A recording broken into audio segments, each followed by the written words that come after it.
Hello everyone. Welcome to a new video of Stock Market Noob and আজকে 9th July আমরা stock মার্কেটে আরো একটি বড় উত্থান দেখতে পেয়েছি। বড় বলতে 53.82, এটা কিন্তু মোটেও কম নয়। আজকে 8 মাসের মধ্যে সবচেয়ে বেশি লেনদেন হয়েছে 690 কোটি টাকা। অ্যান্ড এটা খুবই পজিটিভ একটা সাইন। ইন্ডেক্স যে আপ ট্রেন্ডে যাওয়ার খুব ভালো সম্ভাবনা আছে, সেটাকে আহ, দিনের পর দিন গ্র্যাজুয়ালি কনফার্মই করে যাচ্ছে। তাও আমরা আরো ওয়েট করব আরো ভালো বড় ব্রেকআউটের জন্য, so that we can confirm more buyers, more people trusting into this Dhaka Stock Exchange. And আমরা দেরি না করে শর্ট ভিডিও আজকের জন্য হোপফুলি আরো একটা ভিডিও আজকে দেওয়ার ট্রাই করব, but let's get into it with our disclaimer. আমি যে যে কোনো ধরনের ইনভেস্টমেন্ট অ্যাডভাইস দিচ্ছি না, ইনফ্লুয়েন্স করছি না কাউকে বাই অর সেল করতে। কোনো স্টক ডিসকাশন অ্যান্ড লার্নিং পারপোজেসে আমাদের এই চ্যানেলের সব কন্টেন্টস। আপনারা যখনই আপনাদের কোনো স্টক কিনবেন, অবশ্যই নিজের রিসার্চ এবং বুদ্ধিমত্তার উপর ইনভেস্ট করবেন। Let's get into today's stock market. আমরা যদি ফার্স্টে ওভারঅলস দিয়ে শুরু করি, 690.62 কোটি টাকা অ্যান্ড ভলিউম 30 কোটির উপরে গতকাল থেকে ইমপ্রুভমেন্ট, অ্যান্ড ট্রেড হয়েছে 2,08,093টি ট্রেড। সাথে আমরা দেখতে পেয়েছি 272টি কোম্পানি অ্যাডভান্স করতে অ্যান্ড ডিক্লাইন করেছে অনলি 77, 45 কিন্তু আনচেঞ্জড।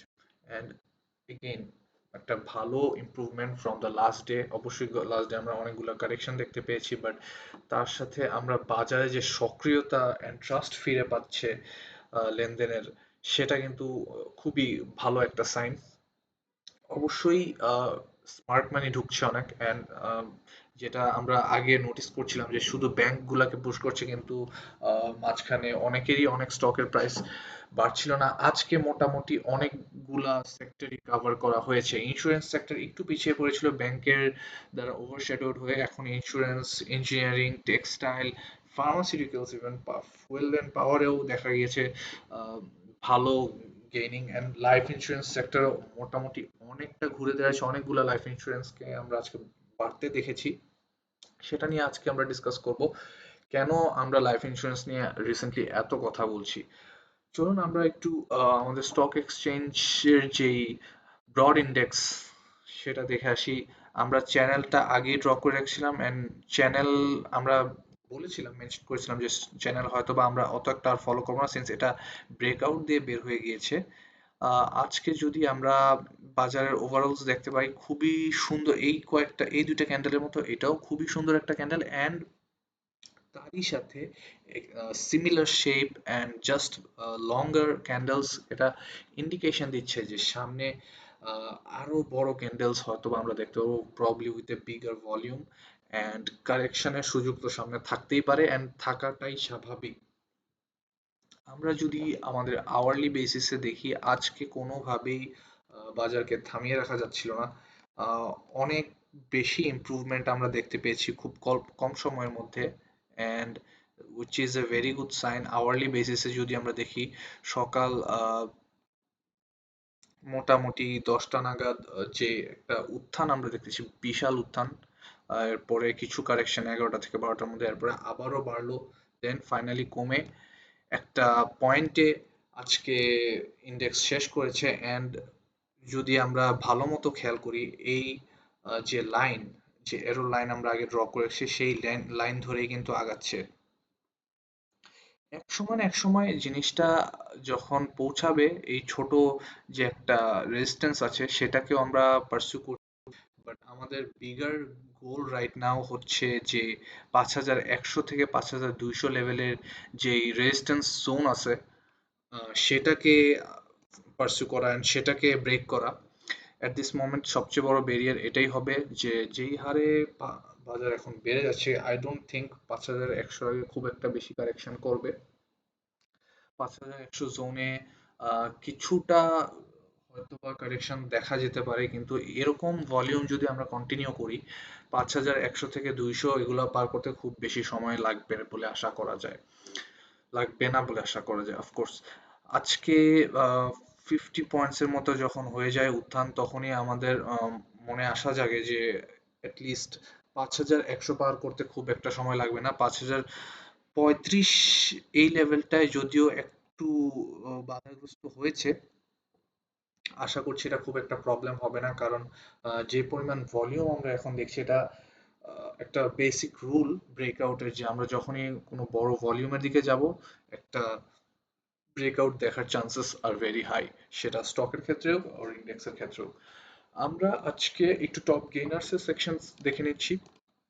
টপ গেইনার্স অফকোর্স আমাদের রোয়েন টেক্সটাইলকে দেখা যাচ্ছে, ন্যাশনাল লাইফ ইন্স্যুরেন্স, এর পাশাপাশি কিন্তু অনেকগুলা টেক্সটাইল সেক্টর এবং আহ, আমরা ইন্স্যুরেন্সও আজকে অনেক দেখতে পেয়েছি। ইন্স্যুরেন্সগুলো যদিও টপ গেইনারে হিট করেনি, বাট ম্যাক্সিমাম গেইনিং স্টকসেই কিন্তু ইন্স্যুরেন্সের দেখা দিয়েছে। আমরা টপ ভ্যালু গুলো যদি দেখি, ব্র্যাক ব্যাংক পিছাচারি কিন্তু আজকেও বেড়েছে, অ্যান্ড লেনদেন প্রচুর পরিমাণে হচ্ছে। BSc Lovello, Lovello Orion, Orion infusion, এগুলো নিয়ে আমরা রিসেন্টলি কথা বলে শেষ করেছি যে লাভেলো কিন্তু যে গ্যাপগুলা খালি রেখে সামনে এগিয়ে গিয়েছিল, প্রাইস অ্যাকশন করেছিল 109 পর্যন্ত, সেই গ্যাপগুলো এখন আবার ফিল আপ করছে, যেই লেভেলে অ্যাকচুয়ালি এই লেভেলটাতে অ্যাকচুয়ালি ওরা আরো কালেকশন করছে, আরো নতুন স্মার্ট মানি ঢুকছে, অ্যান্ড সিন্স এত লেনদেন হচ্ছে, এটা একটা ক্লিয়ার ইন্ডিকেশন যে সামনে আমরা আরো একটি আহ, উত্থান দেখতে পাবো। অ্যাটলিস্ট 109 পর্যন্ত তো ঘুরে আসবে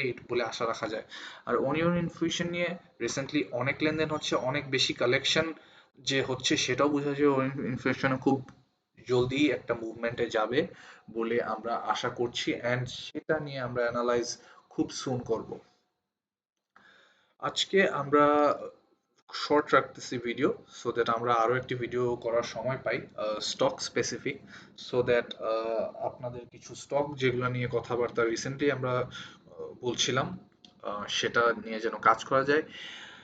টপ ভলিউমে যদি দেখি, One Bank PLC, EXIM, First Mutual Fund, BBPL, IBP, ABP First Mutual and IFIC, এগুলোকে দেখা যাচ্ছে। এনআরবি ব্যাংকও কিন্তু এর মাঝে উকি ঝুঁকি দিচ্ছে। এনআরবি ব্যাংক নিয়ে আমরা কথা বলেছিলাম, অনেকটা বেড়ে আজকে কিছুটা কমেছে। NRB bank very potential stock to have, and I think এটার গ্রোথ পোটেনশিয়াল সামনে আরো বেশি। এনআরবি ব্যাংকে 9 টাকা, 9.5 টাকা would have been a very good entry price, but দেখা যাক এর মধ্যে আর কারেকশন হয় কিনা। কারেকশন হয়ে যদি 9.5 এর জোনের কাছাকাছিও আসে, that will be something to hold on to. আমরাও চেষ্টা করবো এটা নিয়ে কাজ করার, মানে আমি পার্সোনালি, সো দ্যাট দেখা যাক। আমার ব্যাংকিং সেক্টরে কোনো শেয়ার নাই, বাট এটা নিয়ে কতটুক আগানো যায়। Let's move on to top trades. Top trades এর বীজ হ্যাচারি অফকোর্স দেখা যাচ্ছে অনেক বেশি ভ্যালুতেও, অরিয়ন ইনফিউশনেও অনেক বেশি লেনদেন হয়েছে। লাভেলো, যেগুলো আমরা পিছনে দেখে আসলাম, ওগুলোই ঘুরে ফিরে বিপিএল, আইবিপি, আইবিপিও এখন কিছুটা কারেকশন করছে। লাভেলো নিয়ে আমরা অবশ্যই একটা ভিডিওতে কথা বলবো ভেরি সুন, প্রবাবলি নেক্সট ভিডিওতেই কথা বলতে যাচ্ছি। আমরা এর সাথে আজকের যেই ইন্স্যুরেন্স সেক্টরের মতো আর যে যে সেক্টরগুলো মুভমেন্ট করেছে, এগুলো নিয়ে একটু ডিসকাস করে নিই।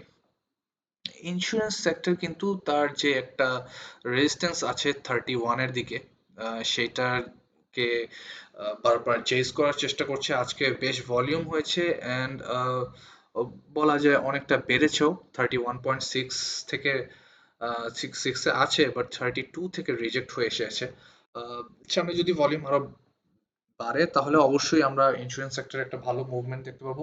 তবে আজকে ভালো করেছে সারপ্রাইজিংলি যে লাইফ ইন্স্যুরেন্স, ওভারঅল ভলিউম খুব বেশি না দেখা গেল লাইফ ইন্স্যুরেন্স সেক্টরে, কিন্তু গেইনিং অনেক দেখছি আমরা আজকে। লাইফ ইন্স্যুরেন্স সেক্টরকে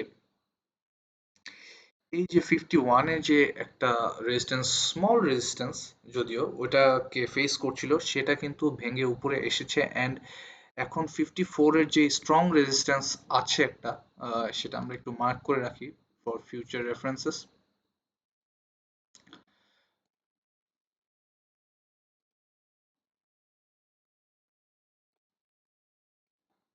এখানে কিন্তু আমরা ফিউচারে একটা ব্রেকআউট যদি দেখতে পারি, খুব ভালো সম্ভাবনা আছে যে এই এই ব্রেকআউটটার পরে আমরা লাইফ ইন্স্যুরেন্স সেক্টরে একটা হিউজ মুভমেন্ট দেখার, কারণ লাইফ ইন্স্যুরেন্স সেক্টর যখনই মুভ করেছে সব স্টকসকে নিয়ে মুভ করেছে। অ্যান্ড একই সেক্টরে যখন স্টকগুলো মুভ করে ওভারঅল ওই সেক্টরটাতেই দেখা যায় অনেক বেশি গেইন করছে, অনেক বেশি প্রাইস অ্যাকশন হচ্ছে, অ্যান্ড প্রাইস তখন সাথে সাথে অনেক বাড়তেও থাকে সব স্টকে, স্পেশালি যেসব স্টকগুলা লাইফ ইন্স্যুরেন্স সেক্টরে star performer like popular life insurance, Rupali life insurance, রূপালীও কিন্তু আজকে বেশ বেড়েছে, অ্যান্ড তার সাথে ডেল্টা লাইফ, অ্যান্ড এরকম আরো কিছু লাইফ ইন্স্যুরেন্স নিয়ে আমরা সামনে কথা বলবো, হয়তোবা সামনে খুব শীঘ্রই একটা ভিডিও আমরা লাইফ ইন্স্যুরেন্সের উপরও দেখতে পাবো। বাট আজকে আমি লাইফ ইন্স্যুরেন্স যেই ভলিউম করেছে অ্যান্ড যে পরিমাণ প্রাইস বেড়েছে অ্যাজ এ সেক্টর, এটাতে আমি খুবই আশাবাদী যে আহ, আমরা খুব সুন এটার একটা ব্রেকআউট দেখতে পারবো। ডেল্টা লাইফ যদি আমরা এটা নিয়ে কথা বলি, আমরা শর্টলি ডেল্টা লাইফ নিয়ে কথা বলছি। ডেল্টা লাইফ কিন্তু এর যে 67 লেভেলে একটা স্ট্রং রেজিস্ট্যান্স ছিল সেটাকে ভেঙে ফেলেছে। এখন জাস্ট একটা শর্ট টার্ম রেজিস্ট্যান্স যেটা 69 লেভেল থেকে রিজেক্ট হয়ে 68-এ শেষ করেছে। হোপফুলি এরকম কন্টিনিউশন যদি আমরা দেখতে পারি ভলিউমের, অবশ্যই এটাও আমরা উইদিন দিস উইক বা নেক্সট উইকের প্রথম 2-3 দিনের মধ্যে ভেঙে যাওয়া বলে আশা করি। এখানে একবার ভেঙে যদি আমরা উপরে যাই তাহলে অ্যাটলিস্ট 75 হওয়া উচিত এর সেলিং প্রাইস। সো আমরা চেষ্টা করব লাইফ ইন্স্যুরেন্স সেক্টরে এরকম কয়েকটা স্টার পারফর্মিং স্টকের উপর নজর রাখার। তার সাথে আপনাদেরও যদি কিছু জানার থাকে, আম, কোনো স্টক নিয়ে কোয়েরিজ থাকে, অবশ্যই জানাবেন। অ্যান্ড এখন বাজারে অনেক বেশি স্মার্ট মানি ঢুকছে, আপনারা একটু জেনে শুনে বুঝে অবশ্যই ইনভেস্ট করবেন। অনেক প্রাইস বেড়ে যাওয়া স্টক আছে যেগুলা খুব বেশি বেড়ে গেছে, বাট একটা মোমেন্টামে আছে, হাইপে আছে, বা বলা যায় ট্রেন্ডিং স্টক, ওগুলা দিকে কম ফোকাস করি আমরা। বিকজ ওই স্টকগুলা ইউজুয়ালি হয় কি, স্মার্ট মানি যখন উঠতে থাকে কখন আপনার প্রাইস ড্রপ করিয়ে দিবে সেটা আপনি টের পাবেন না। সো নিজেকে সেফ রেখে যেভাবে ইনভেস্ট করতে হয় সেদিকে পা বাড়াবেন। এখন মূল কথা হচ্ছে যখনই আমরা কোনো কিছু স্টক একটা প্রাইস বাড়তে দেখবো তখনই ওটা সব টাকা ঢেলে ওইখানে ইনভেস্ট করে ফেলবো না, কারণ যখন একটা স্টকের দাম বাড়ে তখন এটা আরো বাড়বে বলে মনে হয়, কিন্তু একসাথে যখন আমরা টাকাগুলো এটাতে ঢেলে দিই তখন যখন এটা আবার কারেকশন করা স্টার্ট করে তখন আমরা অন্য জায়গায় ইনভেস্ট করতে পারি না, বা ওইটারই নেটিং করে বা ওইটারই অ্যাভারেজ কমিয়ে আনার স্কোপটা অনেকটা কমে যায়।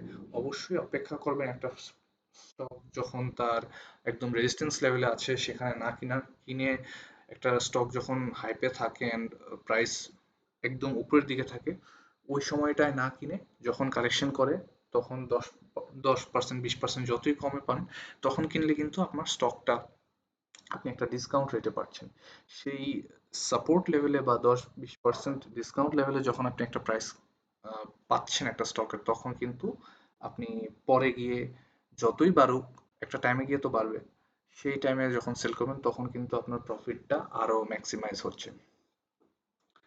তো আশা করি এই বাড়তি বাজারে আপনারা সেফ ইনভেস্টমেন্টে যাবেন, স্মার্ট মানির মুভমেন্ট মানুষের সাথে ডিসকাস করে, প্রফেশনালসদের সাথে কথা বলে স্টকে ইনভেস্ট করবেন। অ্যান্ড তার সাথে আজকের ভিডিও শেষ করছি। অবশ্যই লাইক দিবেন, সাবস্ক্রিপশন নেবেন। হোপফুলি আমরা রেগুলার ভিডিও দিতে থাকবো, অ্যান্ড হোপফুলি আজকে আরো একটি ভিডিও দেখা যেতে পারে। Thank you.